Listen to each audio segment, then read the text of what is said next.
मैं कंगन के बारे में कुछ नहीं जानता। वो कमजोर सी आवाज में मिनमिनाया। मैंने कहा मुझे सख्ती पर ना उकसाओ रब नवाज, मैंने पत्थरों को बोलने पर मजबूर किया है। तुम कहाँ के मामे खां हो? आप पता नहीं कौन सी कंगन की बात कर रहे हैं। वो रटाई से बोला, मैं शामकोट गया हूँ और ना ही किसी दिलशाद बेगम को जानता हूँ। लेकिन दिलशाद बेगम तो तुम्हें अच्छी तरह जानती है। मैंने जहरीले लहजे में कहा। कैसे हो सकता है? जल्दी से बोला। मैंने कहा इसने कंगनपुर थाने में कंगन की चोरी की रिपोर्ट दर्ज करवाते वक्त तुम्हारा मुफस्सल हुलिया भी बयान किया था। इस हुलिये की मदद से हम तुम तक पहुँचने में कामयाब हुए हैं। अच्छा ये बात है। वो तवील सांस खारिज करते बोला, मैं तो कुछ और समझा था। तुम क्या समझे थे रब नवाज? मैंने इस्तफसार किया। वो बोला, आपने तो मुझे डरा ही दिया था। किस बात से तुम डर गए थे? जनाब आपने कहा था ना कि दिलशाद बेगम मुझे अच्छी तरह जानती है। वो मुतमिन अंदाज में बोला, हालांकि आपका मतलब यह था कि दिलशाद बेगम ने मेरा हुलिया थाने वालों को बताया था। एक लम्हे को रुक कर इसने बात घुमा दी। जनाब मुमकिन है दिलशाद बेगम का कंगन चोरी करने वाला मुझसे मिलता जुलता कोई और शख्स हो। दुनिया में एक जैसी जिसामत और वज़ाक़ता के कई अफराद हो सकते हैं। ऐसा होना नामुमकिन तो नहीं, मगर मैंने जुमला नामुकम्मल छोड़कर रब नवाज को टटोलने में नजर से देखा, फिर कहा, मगर दिलशाद बेगम का कंगन चोरी करने वाला कोई और शख्स नहीं बल्कि तुम ही हो रब नवाज। आप ये बात इतने वसूख से किस तरह कह रहे हैं जनाब? वो अपने लहजे में मजबूती भरते हुए बोला, क्या सबूत है आपके पास? सबूत? मैंने जहर खन लहजे में कहा, एक सबूत तो कल दीपालपुर से आ जाएगा, यानी मोजा किला तारा सिंह से। मेरी बात सुनकर इसके चेहरे पर एक रंग सा आकर गुजर गया। मैंने मजीद कहा, इसके अलावा भी मेरे पास सबूतों की कमी नहीं रब नवाज। कंगन की मालिक दिलशाद बेगम ने तुम्हारी सिर्फ एक झलक देखी थी। इसने तुम्हारी जो निशानियां बताई हैं वो मिनो अन तुम पर मौजूद है। फिर एक माहिर खोजी ने तुम्हारा खुरा उठाया है। खोजी खुशी मोहम्मद की रिपोर्ट जाहिर करते कि तुम शामकोट यानी दिलशाद बेगम के घर से निकलने के बाद सीधे कंगनपुर रेलवे स्टेशन पहुंचे थे। जब तुम कंगनपुर रेलवे स्टेशन के प्लेटफार्म पर पहुंचे तो सुबह हो चुकी थी। मज़कूरा प्लेटफार्म के टी स्टाल से तुमने चाय पी थी। इस टी स्टाल के मालिक मंजूर अहमद ने तुम्हारे हुलिये की तस्दीक की है। फिर लियाकत खान नामी एक कुल्ली से भी तुम्हारी मुख्तसर बातचीत हुई थी, जिससे तुमने टिकट वगैरह के बारे में पूछा था। लियाकत खान ने इस बात की तस्दीक की कि तुम कंगनपुर से ट्रेन में सवार हुए थे। इस ट्रेन का पहला स्टेशन यानी कंगनपुर के बाद पहला स्टेशन अटारी है और अटारी के बाद आता है बसीरपुर। मैंने एक लम्हे का तवक्कुफ किया, फिर अपनी बात जारी रखते हुए कहा, मेरी मालूमात के मुताबिक तुम तो बसीरपुर के स्टेशन पर ट्रेन से उतर गए थे, यानी 16 अगस्त को। रब नवाज ने हरासा नजर से मुझे देखा। मैंने कहा, बसीरपुर के रेलवे स्टेशन से बाहर आकर तुमने नाज़िम अली के नेमत कदा से चाय पी और फिर तालिब हुसैन के खोखे से तुमने। इतना कहकर मैं खामोश हो गया। फिर एक फौरी ख्याल के तहत सवाल किया, रब नवाज क्या तुम सिगरेट पीते हो? इसने इस बात में जवाब दिया। मैंने पूछा, कौन सा ब्रांड? ये क्या होता है जनाब? वो ब्रांड का मतलब नहीं समझ सका। मैंने वजाहत की, मैं ये पूछना चाह रहा हूँ कि तुम कौन सा सिगरेट पीते हो, मसलन हथौड़ा मार्का, बगला मार्का, लालटेन मार्का। मैं जुमला नामुकम्मल छोड़कर सवाल नजर से रब नवाज की तरफ देखने लगा। वो झट से बोला, जनाब मैं तो कैंची मार्का सिगरेट पीता हूँ। मैंने दानिस्ता कैंची मार्का सिगरेट का नाम नहीं लिया था। रब नवाज की तस्दीक के बाद मैंने खंगार कर गला साफ किया और ठहरे हुए लहजे में बोला, रब नवाज 16 अगस्त को तुमने तालिब हुसैन सिगरेट फरोश की दुकान से कैंची मार्का सिगरेट का एक पैकेट भी खरीदा था। वो सरासीमा दिखाई देने लगा। मैंने सख्त लहजे में पूछा, क्या मैं गलत कह रहा हूँ? मैं तो जनाब 16 तारीख को दीपालपुर से आया था। वो कमजोर से लहजे में बोला, मोजा किला तारा सिंह में जहीर अहमद की शादी थी। किला तारा सिंह से पहले मैं दीपालपुर पहुंचा था, फिर बस में बैठकर बसीरपुर आ गया था। मगर आप तो ट्रेन वाली कहानी सुना रहे हैं और कंगनपुर वगैरह का जिक्र कर रहे हैं। मैं कसम खाकर कहता हूँ जनाब, मैंने जिंदगी में कभी चोरी नहीं की और शामकोट की दिलशाद बेगम को तो मैं जानता तक नहीं। फिर इनका कंगन चोरी करने का क्या सवाल पैदा होता है? मैंने जब्त का मुजाहरा करते हुए कहा, क्या तुम्हारा मलिक दिलदार भी दिलशाद बेगम को नहीं जानता? मैं क्या कह सकता हूँ जनाब? तुम बहुत कुछ कह सकते हो। मैंने मायनीखेज लहजे में कहा, मैं आपका मतलब नहीं समझा जनाब। ओए मतलब के घोड़े। मैंने इसे झिड़का। तुमने थोड़ी देर पहले बताया था कि तुम लगभग 8 साल से मलिक दिलदार के पास मुलाजिम हो। बताया था ना कि नहीं बताया था? मैंने सख्त लहजे में पूछा। बताया था जी। वो मुस्किन सूरत बनाकर बोला। मैंने कहा, मैं जिस दिलशाद बेगम का पूछ रहा हूँ 3 साल पहले इसका शोहर इम्तियाज अली का इंतकाल हो गया था। इम्तियाज अली शामकोट का मशहूर जमींदार था। पूरे 50 एकड़ जमीन थी इसकी और ये इम्तियाज अली तुम्हारे मलिक दिलदार का दोस्त था। मलिक दिलदार अक्सर इससे मिलने शामकोट जाता रहता था। तुम 8 साल से मलिक दिलदार के साथ हो। क्या तुम इतने ही बेखबर हो? और अगर वाकई तुम इसी कदर नालायक हो तो फिर समझ में नहीं आता कि मलिक दिलदार ने तुम्हें क्यों अपने पास रखा हुआ है। तुम्हारा शुमार तो मलिक दिलदार के काबिल एतमाद साथियों में होता है। वो थूक निकलकर हलक तर करते बोला, आपको ये सारी बातें किसने बताई हैं? कौन सी बातें? यही इम्तियाज अली दिलशाद बेगम वाली बातें। मैंने कहा, रब नवाज तुम जितना बेवकूफ नजर आने की कोशिश कर रहे हो इतना हो नहीं। मुझे तो तुम बड़े खोजल दिखाई देते हो। एक लम्हे को रुककर मैंने कहा, दिलशाद बेगम और इम्तियाज अली के बारे में तमाम मालूमात खुद दिलशाद बेगम ने थाना कंगनपुर के इंचार्ज को फराहम की है और मलिक दिलदार का हवाला भी इसी ने दिया है। वो बेयकीनी से मुझे देखने लगा, फिर उलझे हुए लहजे मुस्तफसर हुआ।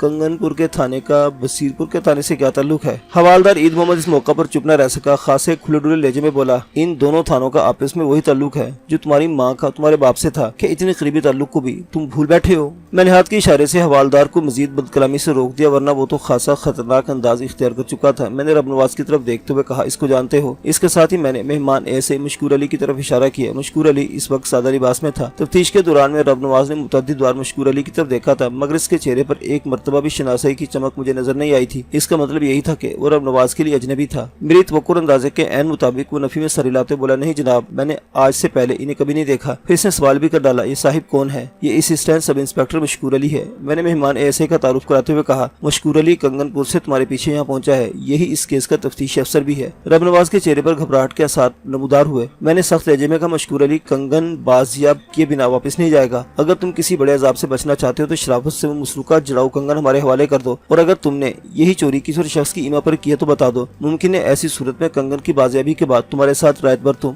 थोड़ी देर पहले इसके चेहरे पर जो घबराहट जाहिर हुई थी वो जाती रही थी और रब नवाज कदरे मजबूत लहजे में बोला, थानेदार साहिब, आप खामखा दबाव डालकर मुझसे कबूल करवाना चाहते हैं। मैं कई बार आपसे कह चुका हूँ कि कंगन की चोरी में मेरा कोई हाथ नहीं है। खुदा के लिए मुझे जाने दे, मैंने कोई जुर्म नहीं किया। ऐसे कैसे जाने दे तुम्हें सरकारी सांड? हवालदार ईद मोहम्मद से खूंखार नजरों से घूरा। अभी तो हमने तुम्हारी कोई खातिर तवाज़ु भी नहीं की। ये वो जगह है बच्चू जहाँ कोई ना कोई अपनी मर्जी से आता है और ना कोई यहाँ से कोई अपनी मर्जी से जाता है। हम खुद पकड़ कर लाए हैं, जब दिल चाहेगा खुद ही छोड़ेंगे। हमें भी तो कुछ खिदमत का मौका दो। हम मेहमानों को रूखा सूखा थोड़ा ही जाने देते हैं। क्या इरादा है रब नवाज? मैंने तंज़े लहजे में पूछा। सच बोलकर सलामत वापस आना चाहते हो या तुम्हें ड्राइंग रूम की सैर कराई जाए? मैंने तो अब तक सब सच ही बोला है जनाब, वो सहमे हुए लहजे में बोला। हवालदार ने कहा, मलिक साहिब, लातों के भूत बातों से नहीं मानते, इन पर स्पेशल फार्मूला इस्तेमाल करना पड़ता है। मैं रब नवाज की मर्ज को बखूबी समझ गया हूँ। अगर आज की रात ये मेरे ज़ेरे इलाज रहा तो इंशाल्लाह सुबह तक शाफी काफी इलाज कर दूंगा इसका। मैंने इस वाले नजर से रब नवाज को देखा। जब इसने ताउन के लिए जुबान नहीं खोली तो मैंने हवालदार ईद मोहम्मद से कहा, ईद मोहम्मद, रब नवाज तुम्हारा पुराना गराई है। किसी जमाने में ये भी चक गंडा सिंह में रहता था। हो सकता है तुम्हारी जुबान आसानी से समझ जाए। मैं आज की रात इसे तुम्हारे हवाले करता हूँ। मुझे सुबह तक नताइज चाहिए, मुफीद और हौसला अफजा नताइज। क्या समझे? बहुत अच्छी तरह समझ गया मलिक साहिब, हवालदार ने मायने खेल लहजे में कहा। मैंने मेहमान ऐसे से कहा, मशकूर अली, तुमने अपने थाने की तफ्तीश के तौर तरीके तो बहुत देखे होंगे। आज की रात मेरे हवालदार का स्टाइल भी मुलाजा करो। ये अपने काम का स्पेशलिस्ट है। मुमकिन है तुम्हें सीखने के लिए कोई नई बात मिल जाए। शुक्रिया मलिक साहिब, वो ममनूने से बोला। मैं आपके इस ताउन को उम्र भर याद रखूंगा। आपने वाकई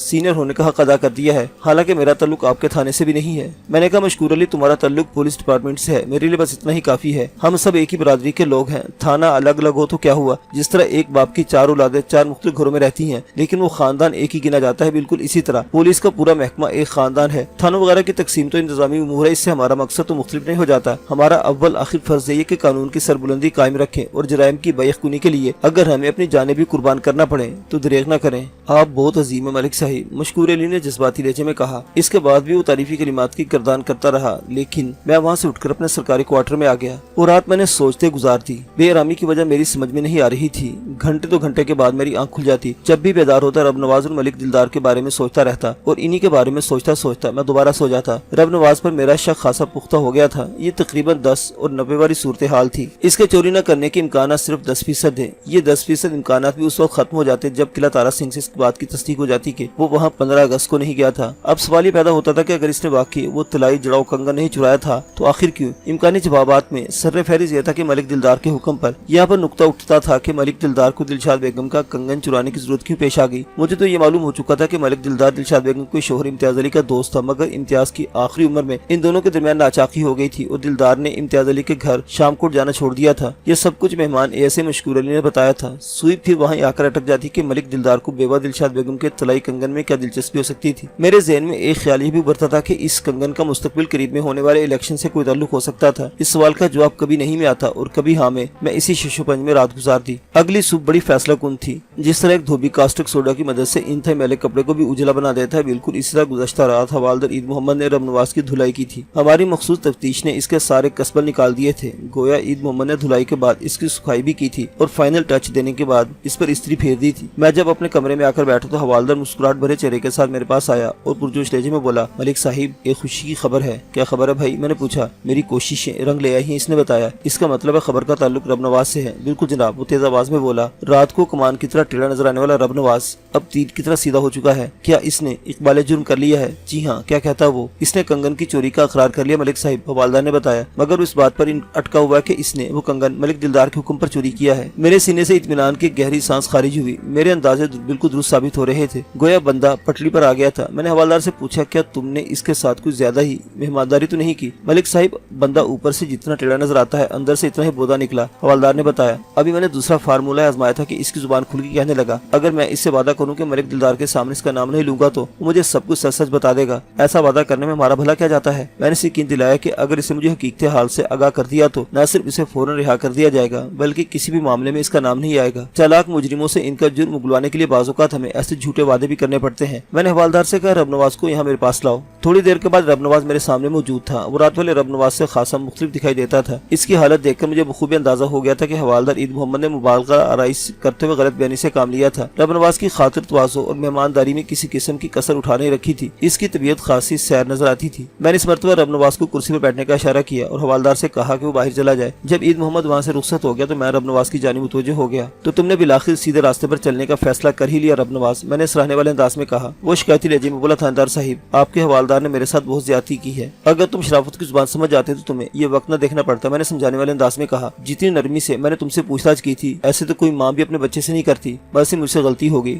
وہ ندامت آمیز لہجے میں بولا، مجھے آپ کی بات مان لینا چاہیے تھی، اس ٹوٹ پھوٹ سے تو بچا تھا۔ میں نے کہا شکر کر حوالدار نے صرف توڑنے پھوڑنے پر اکتفا کر لیا، ورنہ تمہیں تو معلوم نہیں وہ اپنی پر آ جائے تو کتنا جلاد ثابت ہوتا ہے۔ جناب، جب میں چک گنڈا سنگھ میں ہوتا تھا تو عید محمد اتنی سخت طبیعت کا تو نہیں ہوتا تھا، رب نواز نے مجروح لہجے میں کہا۔ میں نے رات اسے بار بار چک گنڈا سنگھ کا واسطہ بھی دیا اور ایک گاؤں کا ہونے کے ناطے اسے خصوصی رعایت کی اپیل بھی کی، مگر اس نے میری ایک نہیں سنی اور مار مار کر مجھے ادموا کر دیا۔ وہ تو جناب میں نے زبان کھولنے کا فیصلہ کر لیا، ورنہ ہو سکتا تھا وہ مجھے ختم ہی کر دیتا۔ مجھے حوالدار کی اس ادا نے متاثر کیا تھا کہ رب نواز کا چک گنڈا سنگھ تعلق ہونے کے باوجود بھی اس نے کسی روح سے کام نہیں لیا تھا۔ عید محمد خود بھی مذکورہ چک کا رہنے والا تھا۔ اس عمل سے عید محمد کی فرش شناسی ظاہر ہوتی تھی، ورنہ ڈاک خانے ملتے ہی عموماً لوگوں کے رویے میں تبدیلی آ جاتی ہے۔ میں نے رب نواز کی شکایت امیز فریاد کو نظر انداز کرتے ہوئے اس سے پوچھا، تم نے بتایا ہے بلکہ اقرار کیا ہے کہ ملک دلدار کے اوپر تم نے دلشاد بیگم کا طلائی کنگن چرایا تھا جو کہ ایک صندل کے بکس میں رکھا گیا تھا اور تم نے 16 اگست کو بکس ملک دلدار کے حوالے کر دیا تھا؟ جناب حقیقت یہ، مگر حوالدار صاحب نے وعدہ کیا کہ مجھے کسی مصیبت میں مبتلا نہیں کیا جائے گا۔ وہ منت آمیز لہجے میں بولا، میں نے آپ کو سب کچھ سچ سچ بتا دیا ہے، اب آپ لوگ بھی اپنا وعدہ پورا کریں اور مجھے یہاں سے جانے دیں۔ تم اس وقت تک یہاں سے نہیں جاؤ گے جب تک میں وہ صندلی بکس برآمد نہیں کر لیتا، میں نے فیصلہ کن لہجے میں کہا۔ ہاں، یہ میرا وعدہ ہے کہ اگر تم اسی طرح قانون کے ساتھ تعاون کرتے رہے تو کسی بڑی سزا سے بچ جاؤ گے۔ وہ گھبرائے ہوئے انداز میں بولا،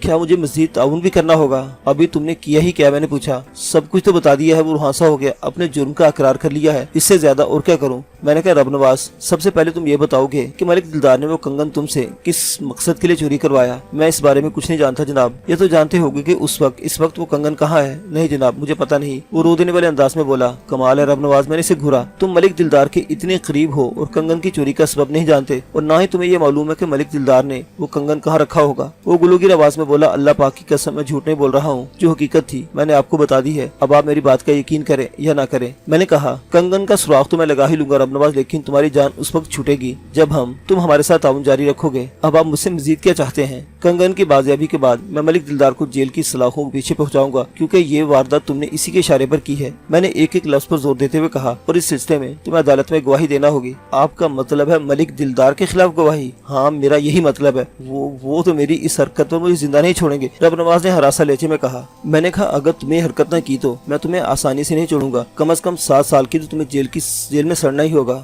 مگر آپ نے تو کہا تھا کہ مجھے چھوڑ دیں گے، تمہاری رہائی اور آزادی ہمارے ساتھ یعنی قانون کے ساتھ تعاون سے مشروط ہے، میں نے ٹھہرے ہوئے لہجے میں کہا۔ اب فیصلہ تمہارے ہاتھ میں ہے، میں تو بری طرح پھنس گیا ہوں تھانے صاحب، اور وہاں سے آواز میں بولا، ایک طرف کنواں ہے دوسری طرف کھائی، سمجھ نہیں آتا کہ کس سے میں چھلانگ لگاؤں۔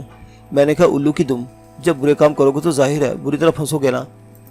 رات کے آخری پہر ایک بیش قیمت جڑاؤ طلائی کنگن چرانے کے کارنامے پر کیا تمہیں ٹرافی سے نوازا جائے گا؟ وہ بے بسی سے نفی میں سر پٹکنے لگا۔ میں نے اسے دوبارہ حوالدار کے حوالے کر کہا، عید محمد رب نواز اب اپنا بیبا بندہ بن چکا ہے، اس کا خیال رکھنا، مزید اس کارروائی کی ضرورت نہیں، یہ ایک فیصلہ کرنا چاہتا ہے، اسے پرسکون فضا مہیا کرنا۔ حوالدار نے مجھے یقین دلایا کہ وہ میری ہدایت پر عمل کرے گا۔ میں نے مہمان ASI کو اپنے پاس بلا لیا۔ مشکور علی میرے کمرے میں آیا تو میں نے کہا، رب نواز نے کنگن چوری کا اعتراف تو کر لیا، لیکن اب مسروقہ کنگن کو بازیاب کروانے کا مرحلہ باقی ہے۔ جیسا کہ میں نے تمہیں بتایا تھا کہ ملک मलिक दिलदार इस वक्त अपनी हवेली में मौजूद नहीं। आज 21 अगस्त है। मलिक की वापसी के इम्कानात कल शाम तक हैं। हम ऐसे ने कता कलामी करते हुए कहा, ये तो अच्छा और सुनहरी मौका है। मलिक दिलदार की गैर मौजूदगी में हम इसकी हवेली की ज्यादा अच्छी तरह तलाश ले सकते हैं। क्या तो तुम बिल्कुल ठीक रहे मशकूर अली, मैंने ताइदी अंदाज में कहा, मगर ये कार्रवाई सर्च वारंट हासिल करने के बाद डालना चाहता हूँ। तो फिर देर किस बात की? मलिक साहब जल्दी से बोला, अभी तो सिर्फ 10 ही बजे हैं। अदालत का वक्त खत्म होने में कई घंटे बाकी हैं। इस मौका से फायदा उठाकर मलिक दिलदार की हवेली का सर्च वारंट निकलवाया जा सकता है। रैब नवाज के इकबाल जुर्म के बाद किसी एहलकार को तारा सिंह भेजने की जरूरत नहीं थी। चुनाचे मैं फौरी तौर पर जरूरी कार्रवाई की और मेहमान ऐसे के साथ अदालत रवाना हो गया।